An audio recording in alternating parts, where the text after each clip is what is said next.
자, 오늘 계시록 7장입니다. 7장. 자, 한번 우리 계시록 한번 조금 요약을 한번 안보고 한번 해봅시다. 한번 복습을. 1장은 계시록에 대한 개관이었어요. 그죠? 편지였고 계시였다. 예수님에 대한 계시.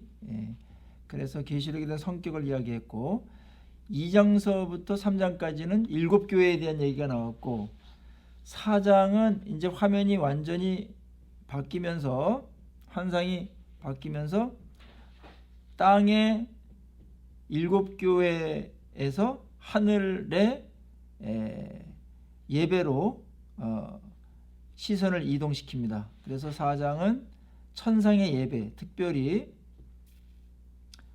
하나님 보좌를 중심으로 한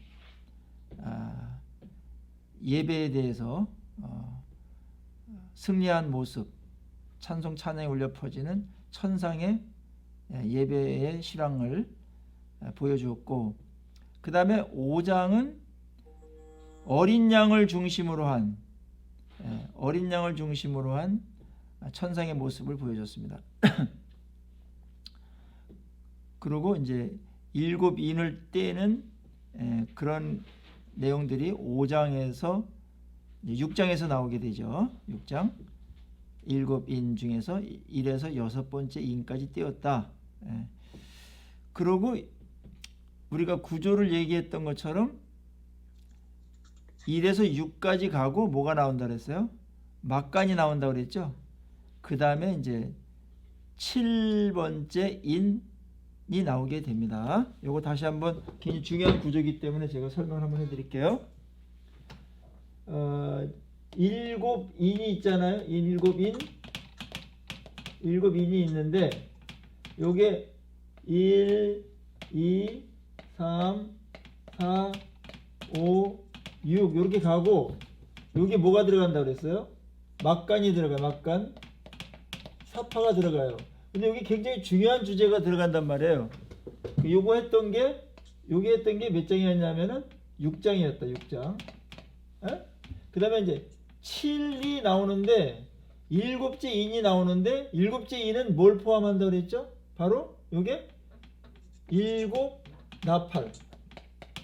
7 나팔이 7인 안에 들어가 있는 거예요. 7인봉을 떼면 7인의 내용은 7 나팔이에요.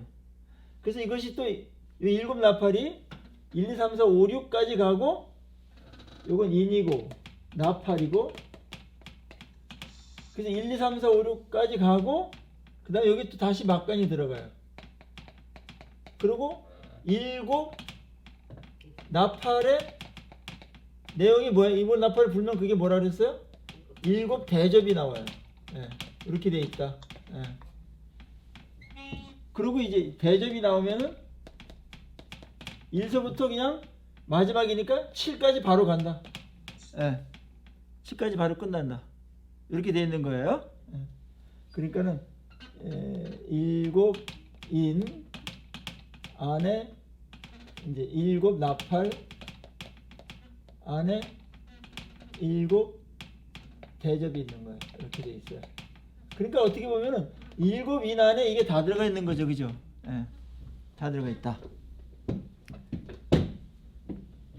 요 구조만 보면은 그렇게 어렵지 않은 것을 여러분들이 느끼게 될 겁니다. 자, 7인은 7 나팔을 포함하면서 그것이 들어가기 전에 굉장히 큰 일이기 때문에 6번째까지만 하고 막간을 보여줘요.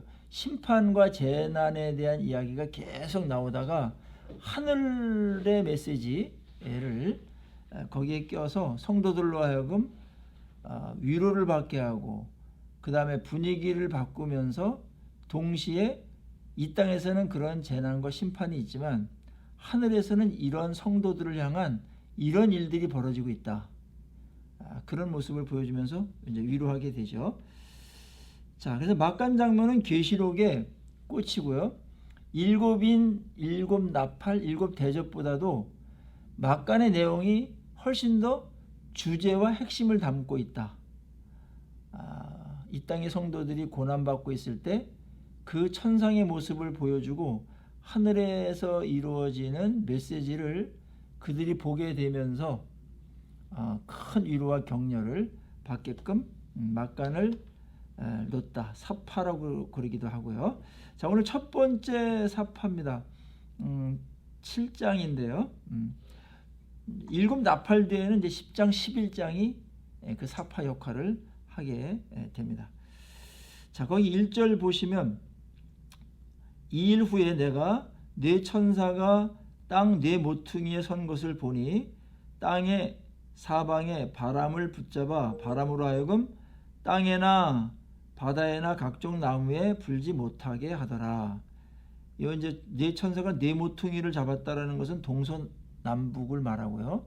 지구에 이 세상의 동서남북을 붙들고 있고, 그 다음에 바람을 붙들고 있다 해서 바람은 하나님이 허락하신 진노의 재앙을 말합니다.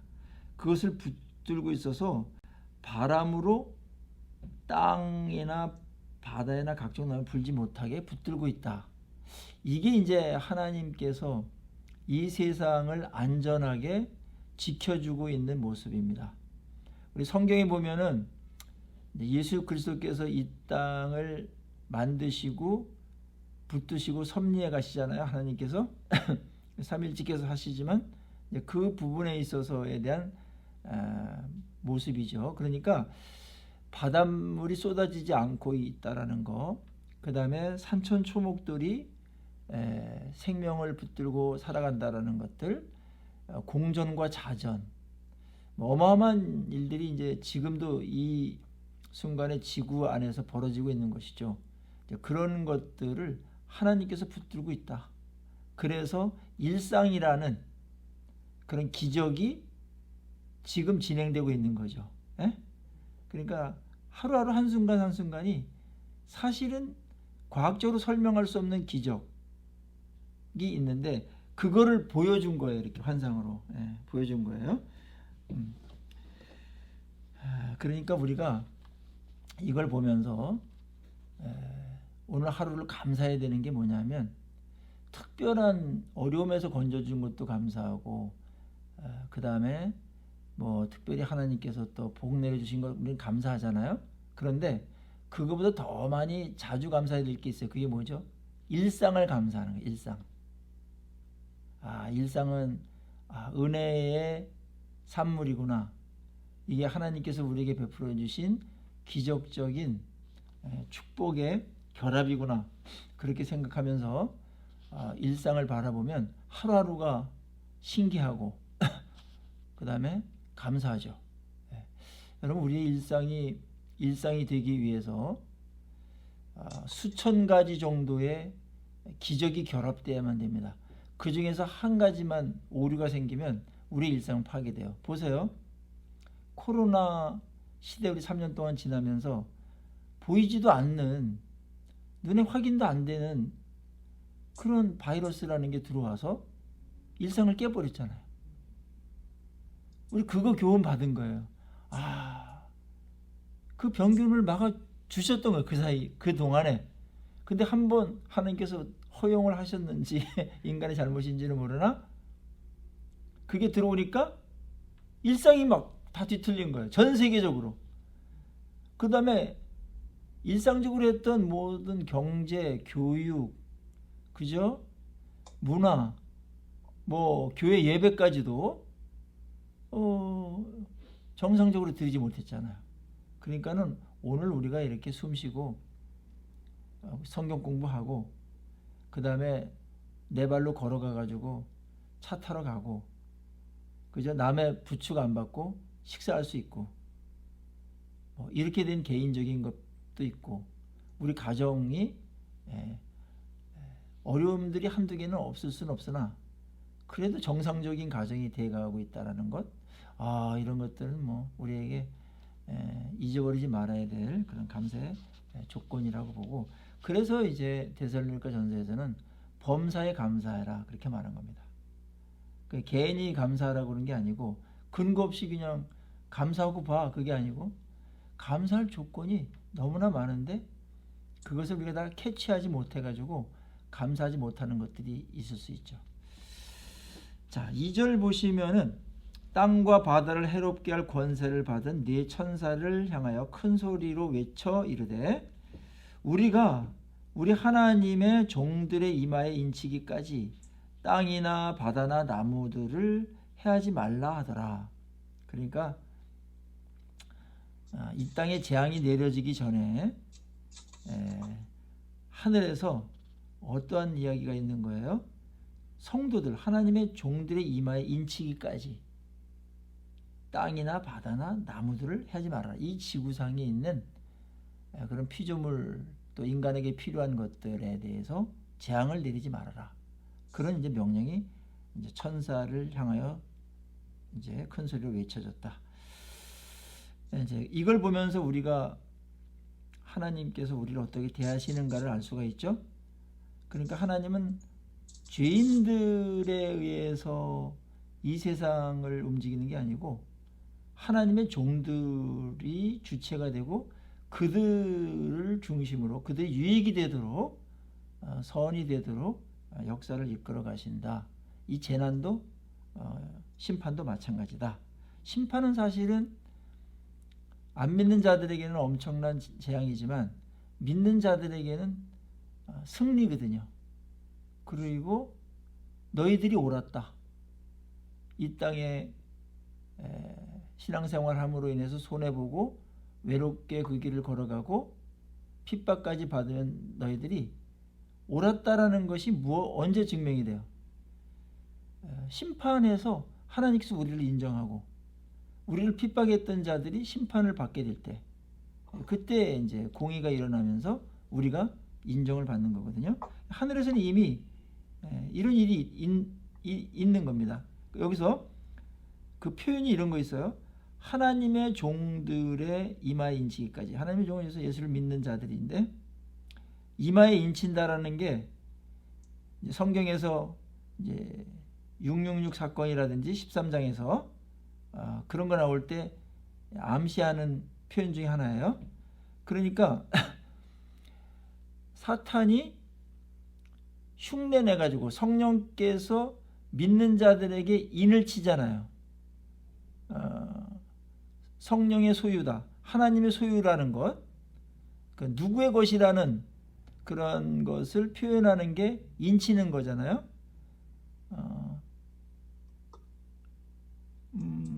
고린도전서 12장 3절에는 성령으로 아니하고는 누구든지 예수를 주시라 할 수 없다 하면서 성령께서 우리로 하여금 예수를 주라고 고백하게 하여서 구원해 내시고, 그 다음에 에베소 1장 13절에는 그 안에서 너희도 진리의 말씀 곧 너희의 구원의 복음을 듣고 그 안에서 또한 믿어 약속의 성령으로 뭐라고요? 인치심을 받았다. 그러니까는 너는 내 거야. 이렇게 딱 그 인을 쳤는데 거기에 우리가 하나님의 것이라는 그 하나님의 이름이 거기에 써 있죠. 옛날에 이거는 광야에서 그 다음에 넓은 그 평원에서 그 유목민들이 그 우리를 만들어 놓는데 우리를 만들기가 쉽지 않으니까 한 개인이 자기 우리를 갖고 있는 게 아니고 여러 목자들이 우리를 공동으로 쓴단 말이에요. 근데 양들이나 염소들이나 소떼들을 갖다 다 집어넣거든요. 그럼 다 섞이잖아요. 그래서 누구 건지 모르니까 그때 이제 인두 같은 거 지져가지고 특별한 문양을 해가지고 그때 이제 이마에다 지져버리는 거거든요. 이렇게 인을 치는 거예요. 그러면 그 사람의 것인 게 분명히 나타나는 겁니다. 우리가 세상 속에 살아가지만 우리가 영적으로 성령께서 인을 치셨다. 하나님의 것이라는 것. 그거는 하나님의 소유권이기 때문에 하나님이 빼앗기지 않는다라는 것도 있고 보호한다라는 것도 있고요. 우리가 하나님께 속해 있다라는 그런 많은 내용들이 그 인을 받았다, 인침을 받았다에 들어가 있는 것이고, 그런 측면에서 666에 대해서 인침을 받았다, 이마에 666의 인을 받았다라는 것은 그것은 하나님의 사람이 아니며 짐승의 사람이고 그것은 사탄에 속한 사람이다. 그거를 받는 거를 상징적으로 말하는 겁니다. 무슨 다른 어떤 육체적으로 표시된 게 아니죠. 이건 영적인 상징입니다. 우리가 영적으로 성령의 인치심을 받았지 그게 보이질 않지 않습니까? 그러나 성령님은 분명히 옛날에 소유권을 주장했던 것처럼 우리에게 하나님의 것이다라는 것을 인치하셨다라고 이제 이야기하죠. 그가 또 우리에게 인치시고 보증으로 우리 마음에 성령을 주셨느니라라고 고린도후서 2장 22절에 말씀을 하고 있습니다. 그래서 그들 하나님의 것, 하나님의 그 인을 받은 사람들이 다 채워지기까지 땅이나 바다나 나무를 해하지 말고 그대로 보존해라. 그렇게 명령이 떨어지고 천사들은 그것을 수행하는 것입니다. 그러니까 우리를 보호하면서 이거를 하는 거예요. 구원의 숫자가 다 채워질 때까지 하나님 기다리시는 것입니다. 그러니까 예수님께서 언제 마지막 때가 온다고 그랬어요? 언제? 복음이 땅끝까지 전한 후에야 그제야 끝이 오리라 그랬죠? 그게 이제 인치는 최후 한 명까지 인치시는 그날까지 완전히 재림은 일어나지 않아요. 그 사람 보호하기 위해서. 그러니까 하나님의 이 심판이라는 거는 최후에 구원받을 한 사람까지 인치기까지 구원되기까지 보류된다. 진짜 감사한 거죠. 그러니까 인류의 역사의 종말은 무엇에 의해서 오냐면은 구원의 역사가 복음이 어디까지 전파되느냐에 따라서 그 끝이 결정된다는 겁니다. 자, 그 다음에 인치심을 받은 14만 4천에 대해서 지금 나오는데 이 부분이 아마 계시록에서 가장 핫한 그런 내용일 거예요. 거기 4절 보시면 내가 인침을 받은 자의 수를 들으니 이스라엘 자손의 각 지파 중에서 인침을 받은 자들이 14만 4천이다. 어떤 사람이 인침을 받았다고요? 인침을 받은 자의 수를 딱 이렇게 이야기하는데 들어보니까 이스라엘 각 자손의 그 지파 12지파죠. 12지파 중에서 인침을 받은 자들이 14만 4천이다. 그렇게 이제 여기서 이야기한 거예요. 그러니까 인침 받은 자의 수가 14만 4천이라는 말이고 그 숫자로 인해서 이제 많은 혼란이 있었고 이거를 가장 많이 이용했던 자들이 이제 종말론자들인데 최근에는 이제 신천지가 이 숫자를 갖고서 굉장히 사람들을 위협도 하고 또 헌신도 끌어내고 이제 그렇게 하는 거죠. 그 다데오 지파라고 대구에 있어요, 그죠? 거기서 교회 편지를 보내요. 우리 교회도 매달 오거든요. 근데 내가 무슨 짓을 하나 이렇게 보니까 이제 14만 4천에 TO가 얼마 안 남았다. 12만 몇천 명이 지금 찼다. 이런 내용이 거기 써 있더라고요. 그래서 야, 이놈들이 장사를 하려고 그냥 그 TO가 얼마 남았으니까 얼마나 열정적으로 해야 되며 헌신해야 되며 이제 그런 내용들이죠. 그걸 갖고서 자신의 이제 이익들을 챙기는 그런 일들을 하더라고요. 완전히 사기범들입니다. 그러면 이 숫자가 무엇인지 우리도 분명히 알아야 설명도 하고 우리도 지켜내겠죠. 제가 여기에 7가지로다가 이 14만 4천에 대해서 내용을 밝혔어요. 자, 첫째는 14만 4천은 인침을 받은 하나님의 종들의 숫자다. 하나님의 종들은 누구죠? 하나님의 백성들의 총칭이에요. 구원받은 하나님의 백성의 전체를 이야기하는 겁니다. 둘째, 이는 아무도 능히 셀 수 없는 큰 물이다라고 9절에 나와요. 9절에 같은 이 7장 9절에 이는 아무도 능히 셀 수 없는 큰 물이, 그러니까는 14만 4천은 셀 수 있잖아요. 근데 셀 수 없는 큰 무리는 이거보다 훨씬 더 많다라는 거예요. 역사상 온 세계에 존재했던 구원받은 자의 수가 여러분 14만 4천밖에 안 될까요? 이스라엘 백성만 해도 14만 4천 넘습니다. 광야를 통과한 사람들이 다 구원받았다고 구원론적으로 보거든요. 그들이 죄를 짓기도 하고 그랬지만 홍해를 나온 것 자체가 구원이기 때문에 하나님을 믿고 나오고 그랬기 때문에 거기만 하더라도 장정이 60만이고 200만을 본단 말이에요. 그러니 아브라함, 뭐 노아 그때서부터 쭉 해가지고 하더라도 이거에 100배, 1000배도 더 많을 겁니다.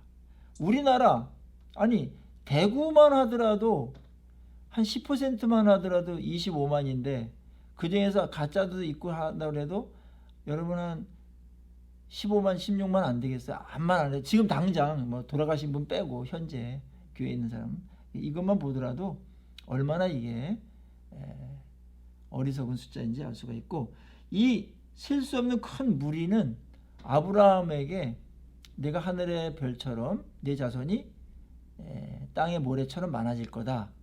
그 숫자입니다. 그 숫자 알았죠? 구원받은 숫자를 말하는 거거든요.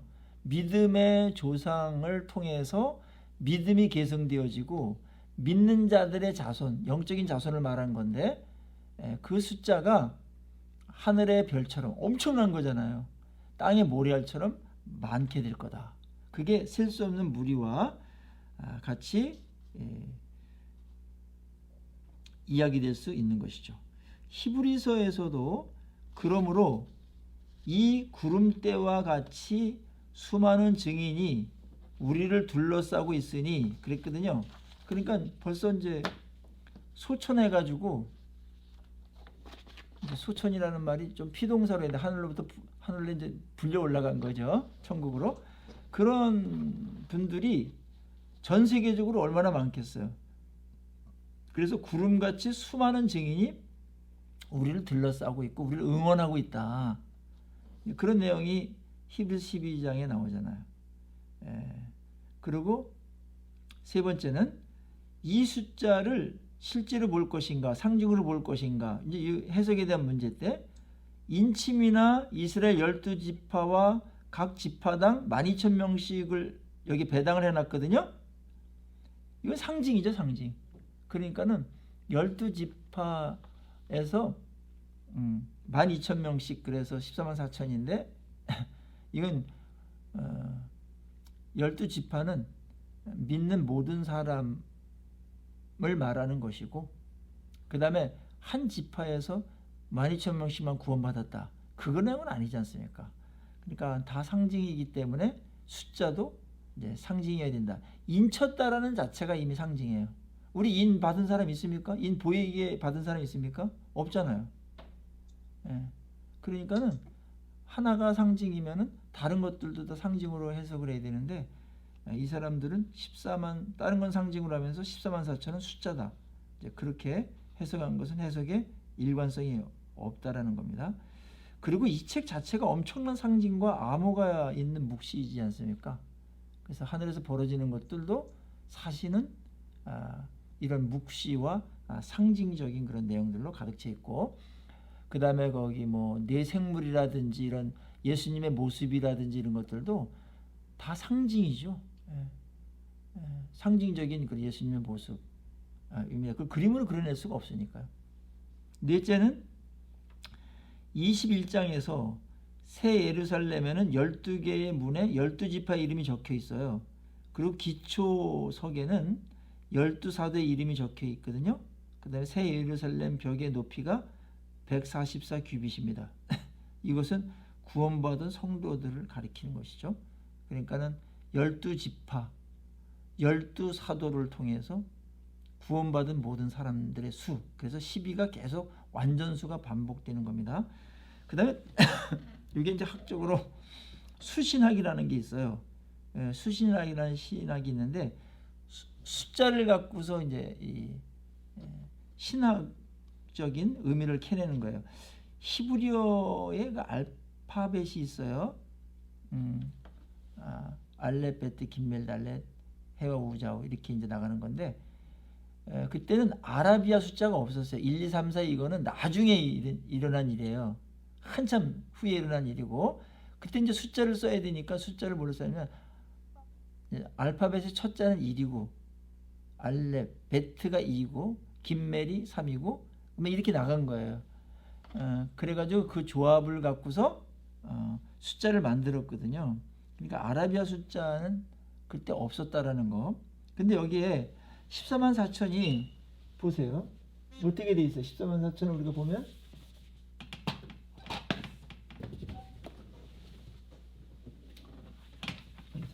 안 주시네. 14만 4천이 12 곱하기 12 곱하기 1000이잖아요. 그러니까 12가 완전으로 더블 되어 있고 1000이라는 것은 많다라는 거예요. 12는 완전함, 빠짐없음의 뜻이 있고 1000은 매우 많다. 매우 많다는 뜻이에요. 그래서 사울이 적을 물리친 자는 천천히 할 때도 매우 많다라는 뜻이었거든요. 만보다는 작은 거였지만 만은 천에다가 열을 곱한 거니까 열도 충족수거든요. 그래서 14만 4천은 10이 완전히 두 개가 들어가서 완전함을 말하는 거, 부족함이 없는 수를 말하는 것이고 천은 많음을 이야기한 거기 때문에 이거를 곱함으로써 하나님 백성의 전체를 총칭하는 상징적인 숫자다. 그렇게 개념을 딱 잡고 있으면 좋겠어요. 뭐라고요? 하나님 백성의 전체를 총칭하는 상징적인 숫자 12 곱하기 12 곱하기 1000 이렇게 된 겁니다. 여섯째는 인침을 받은 수가 어떻게 구성됐는지 듣게 되었는데 12지파에서 각각 12,000명이라고 그렇게 되어 있고 구약에서 12지파는 하나님 나라 백성을 이제 지칭하는 상징이었잖아요. 그래서 이스라엘 지파가 아니라 모든 나라 민족 중에서 구원받은 사람들을 말하고 상징이 아니라면 이것은 해석이 안 된다. 해석이 안 된다. 그렇게 볼 수가 있는 것이죠. 일곱째는 이들은 구원받은 특별한 계층의 구성원이 아니고 땅에서 속량받은 어린 양에게 속한 하나님 백성 전체 새 이스라엘을 상징한다. 이게 14장 1절에 4절에 다시 나와요. 14장 1절에서 4절 사이에 어린 양에게 속량받은 구원받은 모든 사람들 이렇게 되어 있어요. 특별한 일부가 아닙니다. 특별한 일부가 아니라는 거예요. 거기는 또 14만 4천을 또 아마 이제 14만 4천 다 찼어 이렇게 되면 이 사람들이 특별한 사람이고 추가적으로 뭐가 있어 또 이렇게 분명히 또 교리를 만들 거예요. 신천지는. 성경이 사실은 가만히 들여다보면 이단이 발붙이지 못하게끔 완벽하게 되어 있는데 장치를 마련했어 하나님께서. 근데 그걸 안 보니까 모르면은 뭐 이제 속을 수 있는 것이죠. 그래서 우리들이 이렇게 성경 공부하면서 그런 것들을 이제 분별할 수 있게 되는 건데 한국 교회가 이단에 많이 넘어가는 것은 그것은 성경에 대해서 너무나 공부를 안 했기 때문에 그런 현상들이 벌어지는 겁니다. 다른 것들도 다 좋지만 성경을 제대로 알고 믿으면 그게 얼마나 우스꽝스러우면 말도 안 되는 해석인가 그거를 볼 수가 있겠죠. 자, 요거를 잘 활용해 주셔서 누구한테 14만 4천에서 할 때 이걸 좀 설명하는데 사용하시면 좋겠습니다. 5절에서 8절 보면은 12지파를 구성했어요. 여기 보니까 그 예가 쭉 나옵니다. 유다 지파가 맨 먼저 나와요. 루벤 지파가 맏아들인데 유다 지파가 나오는 것은 맨 앞에 나오는 것은 이스라엘 전체의 그 리더십이 유다 지파에게 넘어갔죠. 그래서 유다 지파부터 이제 나오는 것은 굉장히 의미가 있는 부분이다 그렇게 볼 수가 있습니다. 그 다음에 빠진 지파들도 사실은 있긴 있어요. 자, 구원받은 무수한 큰 무리가 있는데 열방에서 나온 셀 수 없는 큰 무리라고 9절에 되어 있습니다. 9절 보세요. 이 일 후에 내가 보니 각 나라와 족속과 백성과 방언에서 아무도 능히 셀 수 없는 큰 무리가 나와 흰옷을 입고 손에 종려가지를 들고 보좌 앞과 어린 양 앞에 서서 그랬습니다. 그러니까 여기 이제 14만 4천이 하늘에서 어떠한 모습을 하고 있는가가 보이죠. 흰옷을 입었다. 그런 내용입니다. 흰옷을 입었다라는 것은 뭐 거룩함과 정결함을 이야기합니다. 늘.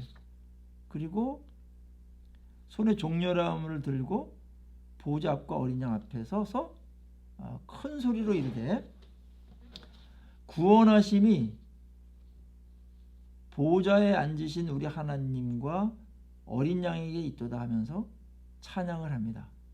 그러니까 하나님 보좌 앞에서 그 영광스러운 자리거든요. 거기서 종려나무를 든 것은 승리했음을 말하고 어린 양의 피로 죄 씻음을 받은 자들이 흰옷을 입은 것이고 그들은 영광스러운 보좌 앞에서 어린 양 앞에 서서 찬양을 하고 있다. 이게 이제 하늘에서 구원받은 자의 모습이고 우리의 모습이 또 될 것이라는 것입니다. 그들은 함께 큰 소리로 하나님과 어린 양을 찬양합니다. 그러니까 천국은 하나님을 예배하고 찬양을 굉장히 중요하게 여기는 곳이죠.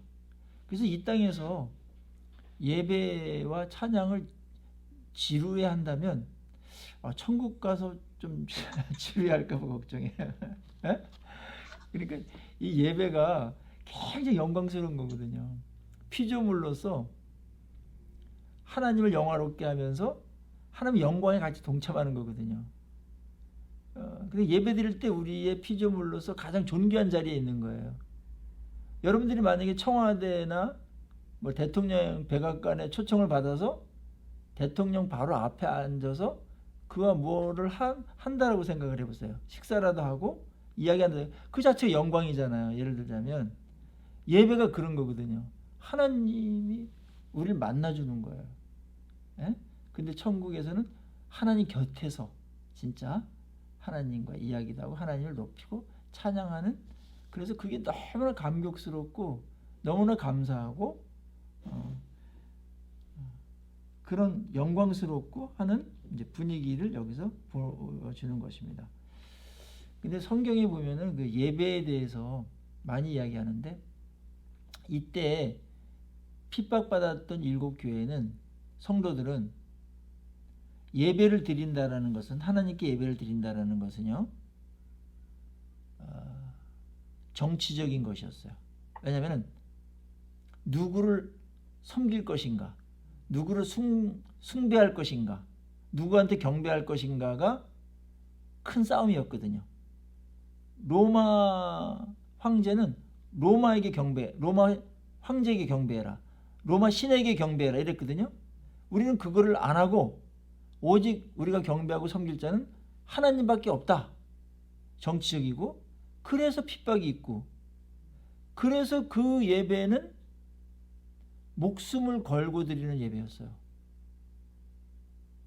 우리 한국에서는 예배가 너무나 자연스럽고 이렇게 평화스럽죠. 이 시기가 얼만큼 될지는 몰라요.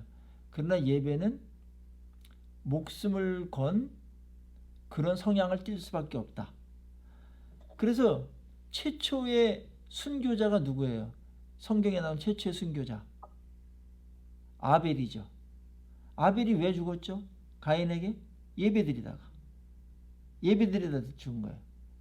그러니까 예배 한 번 드려서 가인의 예배는 제물을 안 받고 아벨의 제물만 받았다, 한 번 갖고 그런 게 아니에요. 예배를 계속 드리는데 가인 거는 늘 안 받아. 하나님께서 아벨 것만 받으셔. 그래서 가인이 셈이 났죠. 그래서 드리지 마, 너 드리지 마, 뭐 여러 가지 핍박이 막 했을 거예요. 그거에 대해서, 예배에 대해서 뭐 얘기도 하고. 그걸 안 듣자 가인이 아벨을 죽입니다.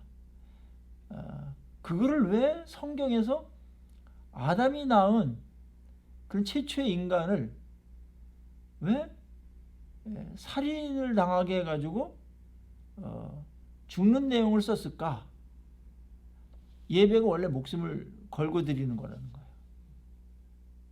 예배를 드리다가 순교한 자 아벨입니다. 그래서 아벨은 믿음으로 예배를 드렸던 자죠. 이제 그런 측면에서 오늘 우리의 예배는 너무나 가벼울 수 있다. 누구를 섬길 것인가에 대한 선언이거든요. 나는 하나님께만 경배하고 하나님만을 섬긴다. 그런 측면에서 여호수아서 24장에 이스라엘 백성들이 서서히 하나님께 예배하는 것과 섬기는 것이 희미해져 갈 때, 이제 1.5세대가 그때 이제 여호수아가 말했죠. 너희들이 다른 신들이 좋으면 그 신들을 섬겨라. 나와 우리 가정은 오직 여호와만을 섬기겠다. 그게 예배 정신입니다. 예배, 하나님을 나의 구주로 왕으로 오직 유일한 하나님에게만 나는 예배하고 경배하는 자다. 그것이 예배의 행위입니다. 그래서 천국에서 이 예배가 하나님한테 합당한 우리의 어떤 표현이기도 하죠. 영광스러운 표현이기도 하지만은 우리의 정체성과 그 다음에 하나님과의 관계와 이 모든 것들을 대변해주는 가장 영광스러운 그런 행위가 바로 이제 예배라는 것입니다.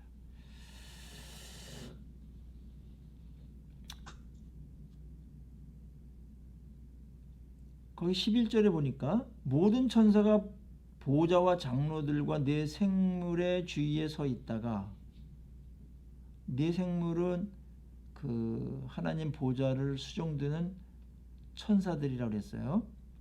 보좌 앞에 엎드려 얼굴을 대고 하나님께 경배하여 이르되 아멘. 찬송과 영광과 지혜와 감사와 존귀와 권능과 힘이 우리 하나님께 세세토록 있을지어다. 아멘 하더라. 장엄하죠. 그리고 너무나 예배의 대상이 놀라운 분이죠. 에? 영광과 지혜와 감사와 존귀와 권능과 힘이 세세토록 있는 분이에요. 자, 여기서 우리는 이때 당시의 상황으로 돌아가 보면 이런 찬양이 하늘에서 울려 퍼지는데, 이 땅에서는 지금 누구에게 예배하라고 그러고 누구를 경배하라고 그런다는 거예요? 로마 황제를. 그 로마 황제랑 예배 대상자를 비교하는 거야. 그렇게 본다면 로마 황제는 예배 대상이 되지 않아. 너무나 보잘것없어. 인간이야. 근데 진짜 우리가 경배하고 예배드리는 분은 하나님이신데, 그 하나님의 위대하심과 광대하심과 권세와 영광은 이루 비교할 수 없다.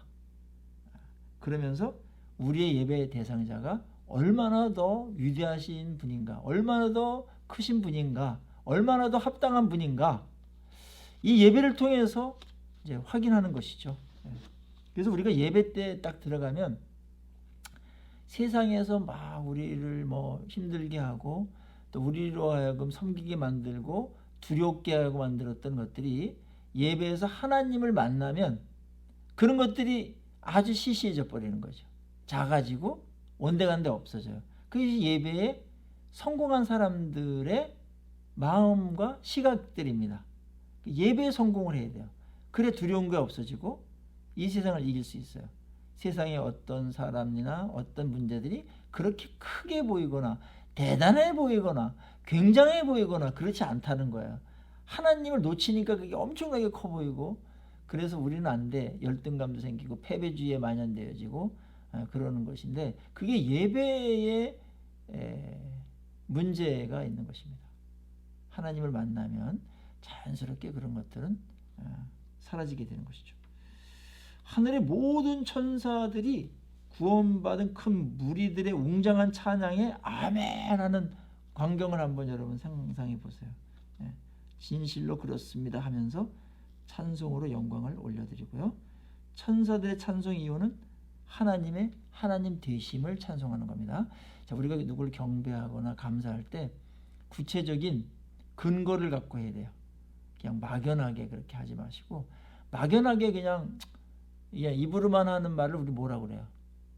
영혼 없는 말을 한다 그렇게 하잖아요. 하나님 영혼 없는 말을 별로 안 좋아하세요. 진심이 담기는 말을 해야 돼요.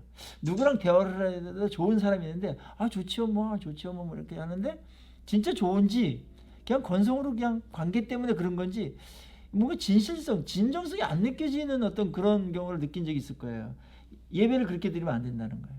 찬송도 그렇고, 그래서 찬송을 하면서 가사를 따라가면서 해야 되고, 기도를 할 때에도 하나님을 놓치지 말고 기도를 하는 게 맞습니다. 그렇지 않으면은 이 아멘도 어떤 아멘은 진짜 진실로 그렇습니다 하면서 속에서 영혼 깊은 곳에서 우러나오는 아멘이 터져 나오는 것을 하나님이 좋아하시나, 그냥 기계적으로 그냥 아멘 아멘 하고 어떤 데는 아멘 하지 말아야 될 때도 아멘 한다든지 이런 거는 좀 약간 우스운 거죠. 뭐 실수할 때가 있긴 있지만 그런 거 빼고 그냥 너무나 습관적으로 그냥 하는 거에 대해서는 하나님을 그렇게 영혼 없이 대하면 안 됩니다. 예배에서 가장 중요한 것 중에 하나는 뭐냐면 하나님의 하나님 되심이고, 거기에 대해서 우리가 진정성 있는 반응을 하는 거예요. 찬양도, 태도도, 마음 자세도. 그때 예배가 성공되는 것이죠. 그래서 이제 예배에 대해서 이제 요한복음에서 예수님이 그 사마리아 여인에게 말했죠. 뭐라고 말했냐면 신령과 진정으로 예배드리라.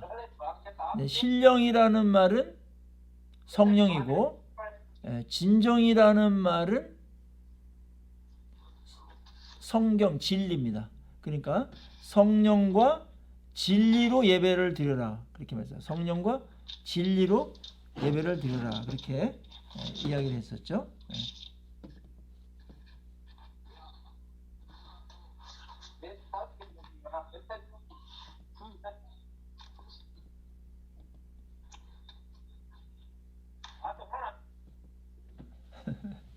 네. 그래서 예배를 잘 드리면 우리가 일주일을 정말 잘 살 수가 있어요. 근데 예배에 실패해버리면 일주일이 흐트러지게 돼 있어요. 그러니까 예배는 우리의 삶의 딱 중심에 들어와 있습니다. 모든 삶의 중심부에 들어와 있죠. 천상의 이 예배가 울려 퍼지고 있습니다. 우주에 막 울려 퍼지고 있죠. 여러분 어떠세요? 요즘에 영광스러운 하나님에 대한 인식, 거기서 오는 감탄과 경외감과 감사와 찬송이 터져 나옵니까? 이런 것들을 가능하게 하는 것이 성령께서 하시는 것이고, 그리고 성령께서 우리를 진리를 깨닫게 해주실 때, 진리를 깨닫게 해주실 때, 이 예배가 이제 살아나게 된다. 자, 흰옷 입은 자들이 13절에서 14절에 있습니다. 장로 중 하나가 응답하여 나에게 이르되 이 흰옷 입은 자들이 누구며 또 어디서 왔느냐, 그렇게 물어요. 그러자 내가 말하기를, 요한이죠, 내 주여 당신이 아시나이다 하니, 그가 나에게 이르되 이는 큰 환난에서 나오는 자들인데 어린 양의 피에 그 옷을 씻어 희게 하였느니라, 이렇게 이야기합니다. 그러니까 이 예배에 참석했던 사람들의 자격은 흰 옷을 입은 자들인데 어린 양의 피에 그 옷을 씻어서 희게 되었다. 그렇죠. 이 옷이라는 것은 거룩함을 상징을 하는데 그 옷을 희게 하는 것은 오직 어린 양의 피로다가 씻는 것밖에 없다. 그래서 참 이 어린 양의 피가 계속 계시록에 많이 나와요. 그러니까 구원하고 직결되는 핵심이기 때문에 이 얘기 많이 나옵니다. 그래서 장로가 요한을 구경꾼으로 대하지 않고 환상의 현상으로 이끌고 가서 이제 설명을 하면서 참여시키죠. 네. 큰 환난에서 나온 자들이고 어린 양의 피에 그 옷을 씻어 희게 하였다라고 말하면서 장로는 그 성도의 그 보편성, 여기에 이제 14만 4천의 보편성, 이런 것들을 강조합니다. 특별한 사람 아니다. 특별한 무리가 아니다. 어린 양의 피에 그 옷을 씻어 희게 된 그 모든 사람들이다. 성도는 이 땅에서 그런 자들입니다. 모든 그리스도인들은 각 시대마다 저마다 나름대로의 그 환란이 있고 어려움들이 있는데 그것을 이겨낸 자들이다. 그렇게 말씀을 하고 있습니다. 그래서 우리가 예수를 믿을 때 좁은 길을 가게 되잖아요. 이 땅에서는 사탄이 아직 지배하고 있고 하나님 나라가 오기는 왔지만은 완전히 이루어지진 않았죠. 그래서 이 땅은 신라원처럼 영적인 전쟁들이 지금 막 일어나고 있는 곳이기 때문에 말씀대로 살아가려고 할 때 성도들에게는 핍박이라는 것, 어려움들이 수반되게 된다. 이제 7교회 성도들은 그때는 엄청난 우리가 상상할 수 없는 정도의 핍박과 어려움을 겪었죠. 우리 남한에서도 약간의 어려움들이 있죠, 그죠? 뭐 가정에서 또 심하게 어려움을 겪고 있는 사람들도 있죠. 일제시대 때는 6.25 때 이럴 때는 굉장히 어려웠어요. 북한 사람들은 이때 7교회보다 더 어려움에 처하는 것이죠. 나라마다 시대마다 그 민족마다 이게 달라요. 그래서 우리가 하나님께 하나님 저희들이 알아서 잘할 테니까 우리들한테 핍박을 감화해 주십시오. 이런 긍휼을 베풀어 주십시오라는 기도를 할 필요도 있다고 저는 봅니다.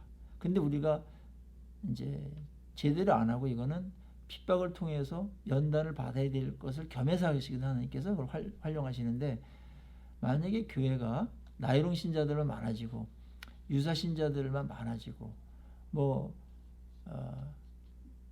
어떤 타락해지고 교회 본연의 모습이나 성도의 성도다움이 안 나올 때 이때는 하나님께서 어떤 것을 사용하실지는 아무도 모르는 겁니다.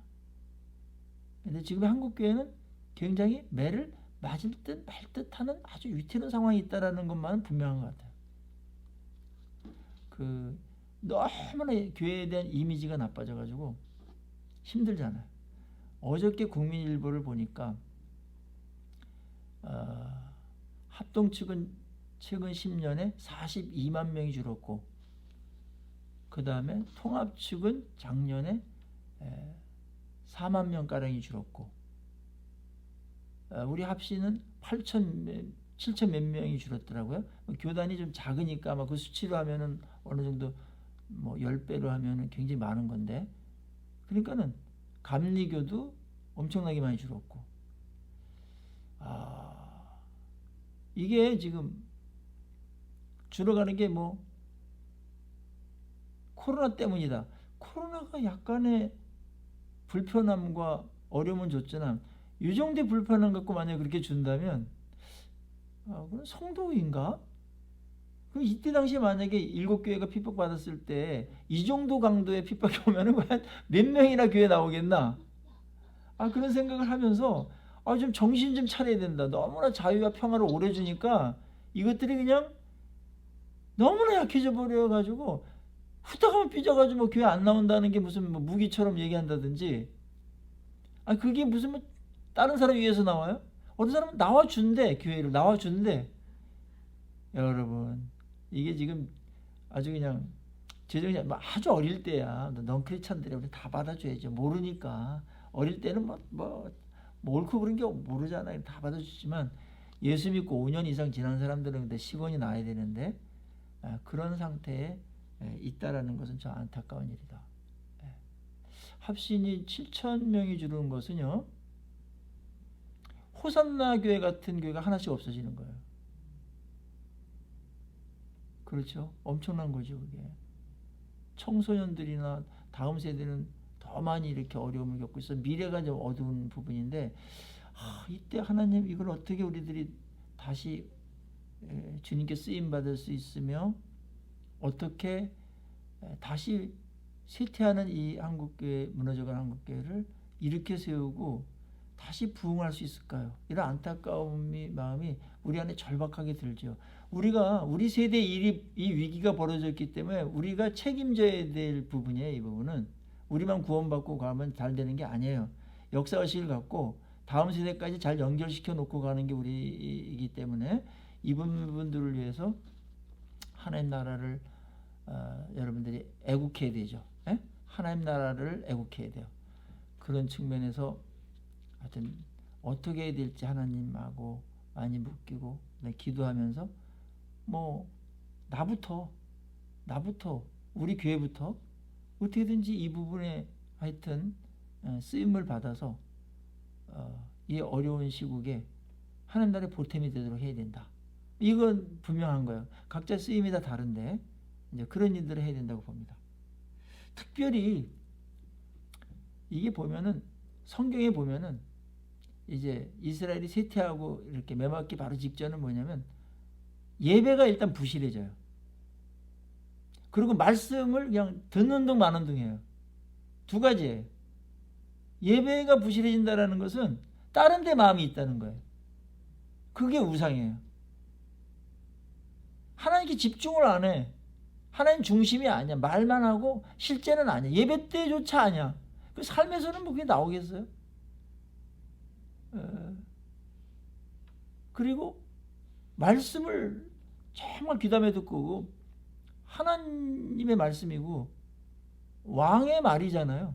어떻게 보면 거기에 생명이 걸려있고 그 말씀에 의해서 뭔가 움직여야 될 우리인데 말씀에 관심이 없다.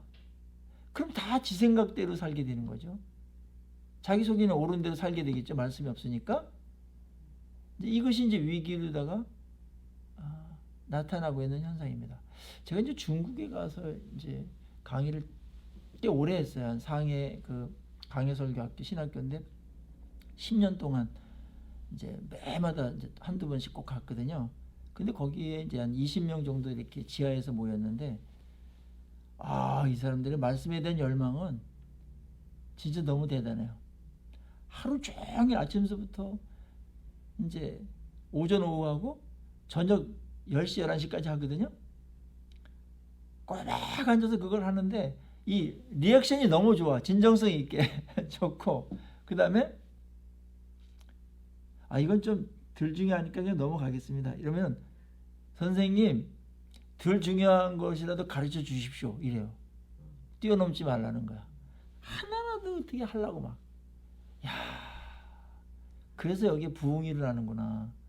그 핍박 속에서 지하에서 삼자교회는 그래도 대접과 자유를 주면서 겉으로 드러나면서 하잖아요. 삼자교회도 어마어마하더라고요. 근데 삼자교회는 장소가 좁아가지고 마당에서 예배드리는 사람이 가득 차 있어요. 마당에 서서 앉아서도 못해. 입추 여지가 없어. 그리고 가정교회 이제 삼자교회 그쪽에 우리는 제도 이제 적으로 문제가 있으니까 우리는 지하교회로 들어갔다 이런 사람들 있잖아요. 거기가 더 진실된 사람이 많죠. 그런데 거기에 들어가서 예배드리는 사람들이 말씀에 대한 사모함이 이렇게 대단하더라고요. 그래서 우리나라가 옛날에 부흥 때 이랬지, 부흥기 때 이랬지. 근데 지금은 30분만 넘으면 막 시계 보고 그러고 주야로 묵상하라고 그랬는데 주야로 묵상한 적 거의 없고 그래도 아무런 죄책감 없이 아무런 문제가 없는 것처럼 말씀으로 안 살았으니까 뭐가 잘못된지도 모르는 거예요.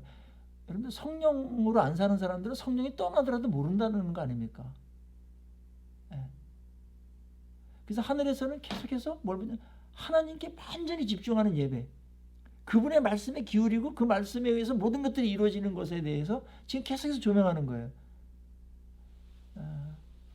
우리의 예배가 우리 천상의 예배를 보면서 하늘에서 그런 예배가 이루어진 것처럼 이 땅에서도 그런 예배가 이루어져야 되겠다. 그래서 그런 예배가 되기 위해서는 우리가 세상적인 생각도 너무나 많으니까 세상 속에 살아갈 때는 아마 주일날 저녁에는 예배를 위한 어떠한 기도나 준비가 필요할 것 같아요. 허겁지겁 들어와가지고 세상 이 생각이 갑자기 빠져나가지 않잖아요. 좀 시간이 걸리잖아요. 적어도 한 30분 전에 와가지고 하든지 적어도 준비가 있어야만 예배가 예배다워지지 않을까. 그리고 왕을 만나는데 그 정도는 대예의는 아닌가. 지각을 한다라는 거 가끔 있을 수 있죠. 차가 막혔다든지. 그러나 차가 막힐 것도 예상해야죠. 여러분 대통령하고 만나는데 여러분들 차가 막힐 거 그거 생각합니까 안 합니까? 지각 상상을 못하죠. 지각은 존경심에 대한 결례입니다. 굉장히 엄청난 사람을 만날 때는 누구도 지각하지 않습니다. 어쩌다가 실수를 한번 지각했다면 그 큰 사고가 난 거예요. 사고가. 하나님으로 안 대한다. 관념으로 대한다. 하나님을 그냥. 하나님 뭐 너무 선하시니까 뭐 봐주고 그러지만은 다 뭐 일일이 뭐 잔소리를 안 하시지만 우리가 알아서 그건 해야 되는 것이죠. 하늘의 예배를 보십시오. 천군 천사들이 이 14만 4천이 찬양할 때 아멘 하고 하나님을 높이는데 온 전인격이 집중돼가지고 하는 예배. 그리고 거기서 한마디 떨어지는 하나님의 말씀에 의해서 역사가 바뀌기 때문에 그거에 대해서 아멘 하면서 화답을 하고 거기에 절대적으로 순종하려는 마음으로 하나님을 높여드리죠. 그러니까는 말씀으로 예배를 드린다라는 것은 그분이 말씀하실 때 그분의 권위를 인정하고 그분의 그분 되심을 인정해서 그 말씀을 받아들이는 거예요. 그리고 아멘으로 받아들이고 그렇게 살도록 결심하고 결단하는 거예요. 그때 그분의 권위가 인정되는 거예요. 그분을 높이는 거예요. 그 자세가. 말하는데 딴청 부리고 있고 뭐 알아서요 뭐 그럴 수도 있고요 뭐 아마 그렇게 되면 좋고 안 해도 상관없고요 뭐 그분을 존경하는 게 아니에요. 그게 어떻게 그런 반응이 나옵니까? 하나님의 말씀이 무슨 뭐 참고 사항입니까? 이제 여기서부터 많이 무너져 있는 겁니다 지금. 그래서 우리가 이 예배를 보면서 우리 예배를 좀 보고 이건 우리를 위해서도 엄청나게 중요한 거거든요. 가장 기본적인 게 예배인데 이제 예배를 예배답게 그렇게 드려야 된다. 당시에 7교회 성도들은 목숨을 걸고 예배를 드렸다. 그래서 예배를 못 드리게 하면은 토굴 속에 들어가서라도 예배를 드렸다. 그러니까 거기 터키에 갔더니 그 산에 그 굴을 파고 막 만드는 거 그게 많더라고요. 거기서 예배를 드린 거야. 그래서 그 토굴 속에 들어가서 예배 장소를 봤어요. 거기에 이제 예배 드리는 거 뭐 다 있더라고요. 뭐 이렇게 세례식도 하는 것도 있고 막 그렇더라고요. 예배를 위해서 그들은 모든 걸 버렸구나. 야, 그렇다. 다시 한번 생각하게 됩니다.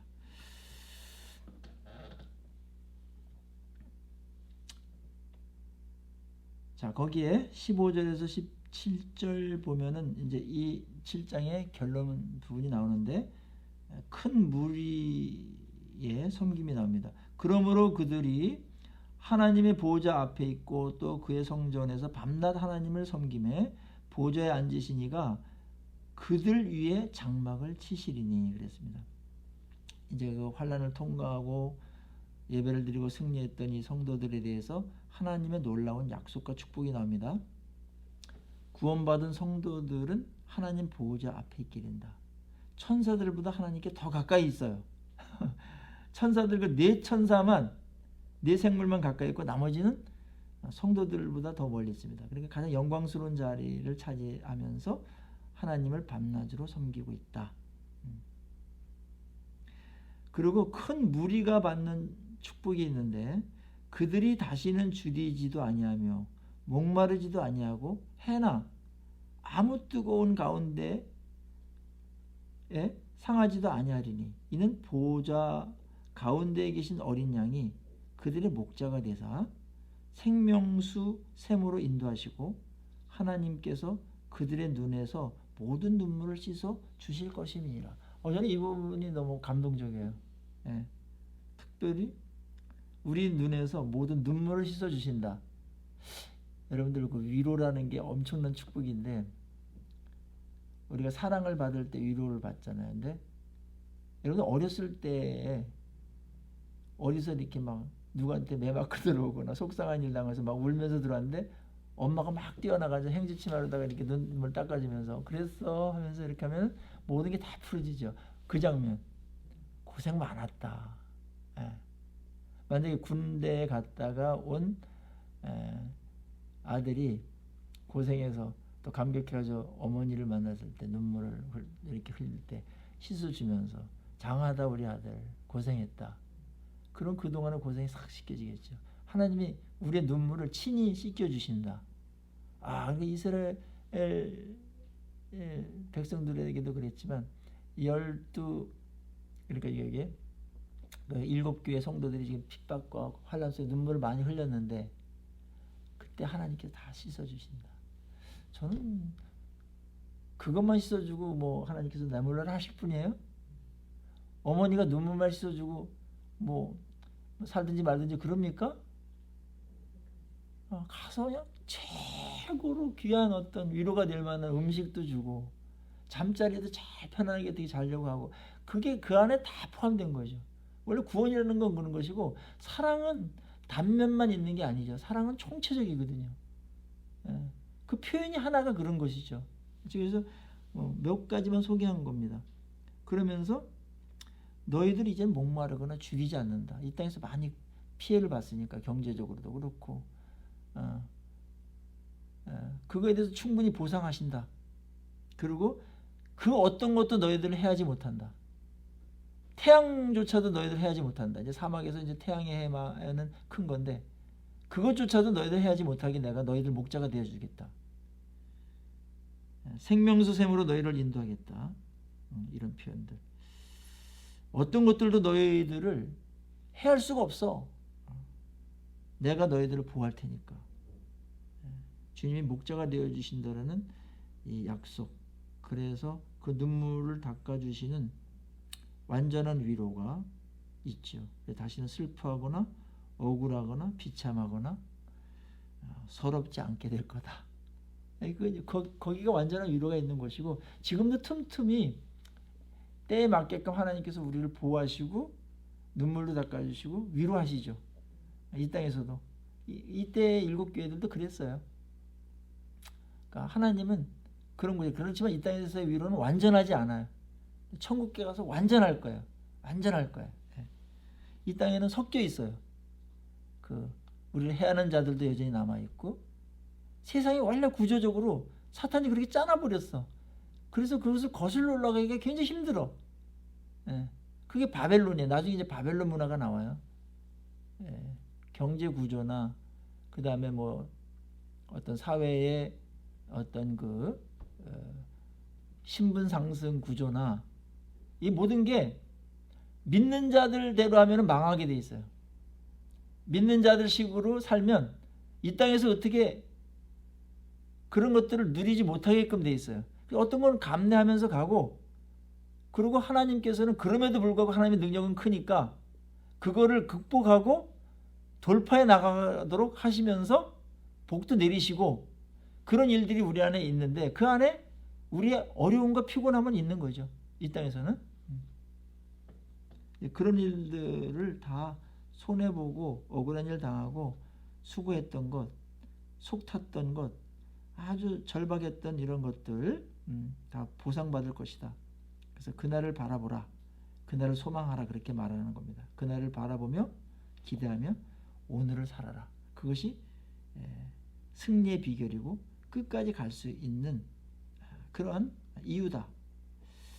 오늘의 교회는 어떠해야 되는가? 천국의 소망을 갖고 영적인 전투를 하는 곳이고 동시에 하나님의 임재와 영광이 있는 천국을 맛보는 곳.